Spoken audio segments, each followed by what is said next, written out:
We now return to Illinois Rising, presented by the Illinois Policy Institute, the radio show discussing the honest truth about Illinois policy and politics.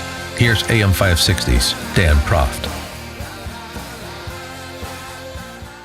Dan Proft back with Pat Hughes on this edition of Illinois Rising, Pat. And this week, as the governor continues to make a few personnel changes and add some new staff, there was a comm department staffer, Brittany Carl, who we both know. Some of the staff that Rauner has selected are allies of ours and friends of ours, so the big government press corps in Chicago and Springfield, because we're conservative, some of our friends are conservative. That is unacceptable in Illinois. We're guilty of thought crimes with every waking moment. So they're going after and trying to, demagogue new staffers and witch hunt people so that they can spin this tale of hard right-wingers taking over the governor's operation and all this other hysterical nonsense. And so Brittany Carl is the latest one in the crosshairs because of a blog post that she wrote as an American citizen who's entitled to think freely and speak freely. I think, maybe not in Illinois. It was about abortion. She's pro-life. God forbid. I didn't know that was in controversy, particularly in the Republican Party. I mean, I know we have much more diversity of opinion on the issue than do the Democrats, but I didn't know that this was revelatory that there are members of the Republican Party who are pro-life. There's probably other people in state government that are pro-life. Yeah, but they better not come out. They better not mention it. She wrote a piece about people aborting children because they have a identified physical and or mental disability. You know, for example, we've talked about it before. In Iceland, the last 7 years, every child who's been identified as likely to have Down syndrome has been aborted. Is that a good thing? Some people think it's not. I'm one of them. You're one of them. Brittany Carl is one of them. So she wrote a blog post, and this is controversial, according to big government press agents like Natasha Korecki in Politico and Tina Fondelis in the Sun-Times. So I just want to see if I've got this right. If you support aborting children because they have a mental or physical disability, that is without controversy. You're a good person. If you want to defend disabled people, that is controversial.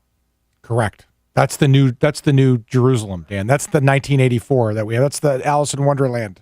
And I can give another reference. It's all those things. I think you're through the looking glass. I am. And the governor, based on the tenor of these stories, should have a litmus test for staff to make sure they believe everything that he or his wife believe. Yeah, the angle on the story that Brittany wrote is she said that, for example, having an abortion because someone has identifiable, like for Down syndrome, for example, like you mentioned, that she compared it. She compared it to the Holocaust. She said nothing is the Holocaust, but she made a comparison that this was eugenics. This was the destroying of human life and picking and choosing based on that. And I have to say, Dan, that to me is not a controversial comparison in any way, shape, or form. It's not a comparison; it's a description of what it is. Correct. It's a description of what it is. Yeah, eugenics. Eugenics was practiced. A eugenicist founded Planned Parenthood, Margaret Sanger, and you had eugenicists that were part of the Third Reich. There's no question about it. It was at the core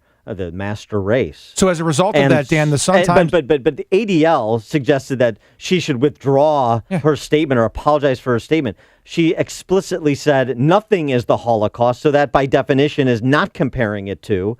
And it's just really hysteria coming from the abortion as a sacrament left. And you would think that you would have Republicans, conservatives, even thoughtful pro-choicers rally to the defense of Brittany Carl and say, you know what, there's a lot of people who identify as pro-choice who aren't comfortable with the idea that if a child has Down syndrome, you automatically abort. Well, yeah, Dan, and like Terry Cosgrove at Personal Pack, the extreme, crazy person that he might be, actually called Brittany an anti-Semite. An anti-Semite. That's where we get at this point, right? So this is the problem. The left, and this is what, when they are fearful of relinquishing power, when they're worried about losing control, it's a big problem for them, and they will fight and fight and fight as dirty as possible. And this is an example of that. Well, it is, and it's also a reminder that as pro-lifers or conservatives or thoughtful pro-choicers who try to think through these difficult issues and come to something that comports with their conscience, but does not endorse otherwise barbaric practices like are being described in Brittany Carl's blog post and by us in this conversation. It's also a reminder to not allow yourself to be beaten up in a back alley.